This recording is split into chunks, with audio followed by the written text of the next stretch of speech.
নিবনুৱা যুৱক যুৱতীক নিজৰ উদ্যোগ স্থাপন কৰাৰ বাবে আমি সহায় কৰিম। এনেকুৱা এটা আঁচনি আছিল, 1 লাখ ঘূৰাই দিব, 1 লাখ ঘূৰাই দিব নালাগে।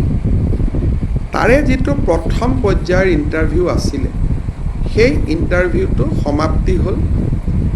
এতিয়া 1:2 অৰ্থাৎ প্ৰথম বছৰ আমি 30,000 লোকক যুৱক যুৱতীক এই সহায়টো কৰিম আৰু তাৰ পিছত আমি আৰু 70,000 ল'ৰা ছোৱালীক কৰিম দ্বিতীয় পৰ্যায়। প্ৰথম পৰ্যায়ৰ যিটো 30,000 ল'ৰা ছোৱালীক আমি সহায় কৰিম, তেওঁলোকৰ জিলা পৰ্যায়ৰ ইণ্টাৰভিউ 16 আগষ্টৰ পৰা আমি আৰম্ভ কৰিম আৰু 5 ছেপ্টেম্বৰত আমি এই ইণ্টাৰভিউটো সমাপন কৰিম আৰু 30 ছেপ্টেম্বৰত আমি 30,000 যুৱকক 2 লাখ টকাৰ যিটো আঁচনি, সেই আঁচনিৰ অংশসমূহ আমি বিতৰণ কৰিম আৰু জিলা উপায়ুক্তসকলৰ লগত এই বিষয়ে আমি ডিটেইল আলোচনা কৰিলোঁ, যাতে কোনো ক্ষেত্ৰতে ক'তো খেলি মেলি নহয়। দ্বিতীয়তে, আপোনালোকে জানে যে অসমৰ স্বচ্ছ নিযুক্তি এটা ভাৰতবৰ্ষ পৰ্যায়তো চৰ্চিত হৈছে। অহা যি আমাৰ পৰীক্ষা হ'ব 3য় আৰু 4ৰ্থ শ্ৰেণী, এটা পৰীক্ষাত 11 লাখ পৰ্যন্ত প্ৰাৰ্থী হৈছে। গতিকে জিলা উপায়ুক্তৰ সন্মিলনীত আমি আলোচনা কৰিলোঁ যে কেনেকৈ আমি অতি সুন্দৰভাৱে এইবাৰো স্বচ্ছতাৰে সৈতে এই পৰীক্ষাটো সম্পূৰ্ণ কৰিব পাৰোঁ। তৃতীয়তে, আৰু এটা বিষয় আলোচনালৈকে আহিছিলে যে মুখ্যমন্ত্ৰীৰ নিযুত মইনা আঁচনি। এই নিযুত মইনা আঁচনিখন অহা 7 বা 8 আগষ্টৰ পৰা আমি প্ৰপত্ৰ বিতৰণৰ কাম আৰম্ভ কৰিম। তাৰ আগতে এই আঁচনিখনৰ ওপৰত এখন আমাৰ সাংবাদিক মেলো হ'ব, আমি আনুষ্ঠানিকভাৱে উদ্বোধন কৰিম আৰু এই আঁচনিখনত যিহেতু 3 লাখ ছোৱালীয়ে বা আমাৰ কন্যা সন্তানে এই আঁচনিৰ সুবিধা ল'বলৈ সুযোগ পাব, যাতে নিৰ্বাচনৰ প্ৰক্ৰিয়া, প্ৰপত্ৰৰ প্ৰক্ৰিয়া সুন্দৰভাৱে হৈ যায়, তাৰ বিষয়েও জিলা উপায়ুক্তৰ সন্মিলনীত আমি দীঘলীয়াকৈ আলোচনা কৰিম। অৰুণোদয় 3.0 অৰ্থাৎ অৰুণোদয় আমি প্ৰথম আৰম্ভ কৰিছিলোঁ 19 লাখ হিতাধিকাৰীৰে। অৰুণোদয় 2.0 আমি সামৰি লৈছিলোঁ 27 লাখ হিতাধিকাৰী।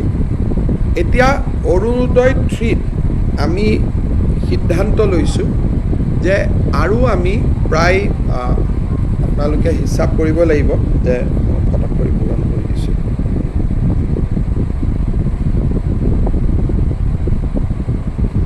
আমি আৰু 20 লাখ হিতাধিকাৰী এই আঁচনিৰ আমি অধীনলৈ আনিব খুজিছোঁ।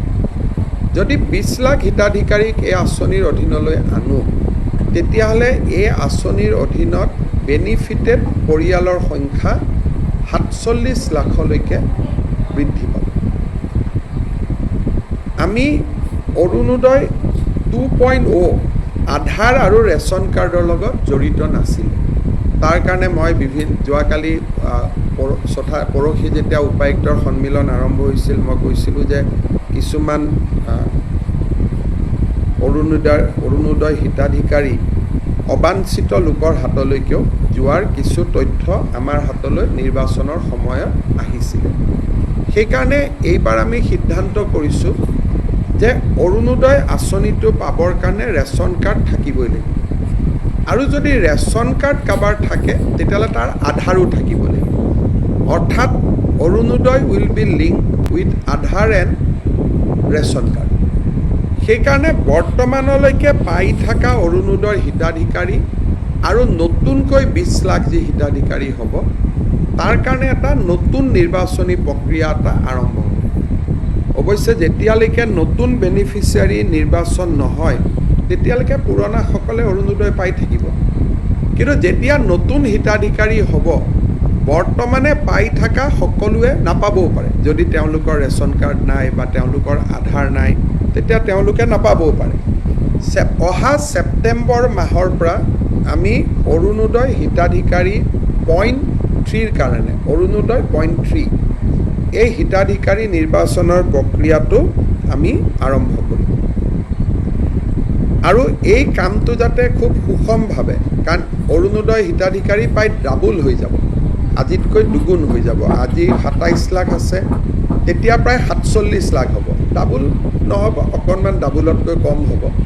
গতিকে এইবাৰ যাতে অৰুণোদয়ত প্ৰত্যেকটো ৰেচন কাৰ্ড থকা পৰিয়াল, প্ৰত্যেকটো হয়তো নহ'ব, 80% হ'ব। ৰেচন কাৰ্ড প্ৰায় 55 লাখৰ আছে, আমাৰ অৰুণোদয় 47 লাখ। কিন্তু যিহেতু অৰুণোদয়ত ক্ৰাইটেৰিয়া আছে, 4খন গাড়ী থাকিলে নাপায়, মন্ত্ৰী MLA পৰিয়ালে নাপায়, পঞ্চায়তৰ পৰিয়ালে নাপায়, সেইকাৰণে আমি ভাবিছোঁ যে ৪৭ lakh will be a sufficient number যোগ্যজনক দিবৰ কাৰণে। আৰু তাৰ গোটেই নিৰ্বাচনৰ প্ৰক্ৰিয়াটো আমি ছেপ্টেম্বৰ মাহৰ পৰা আৰম্ভ কৰিম।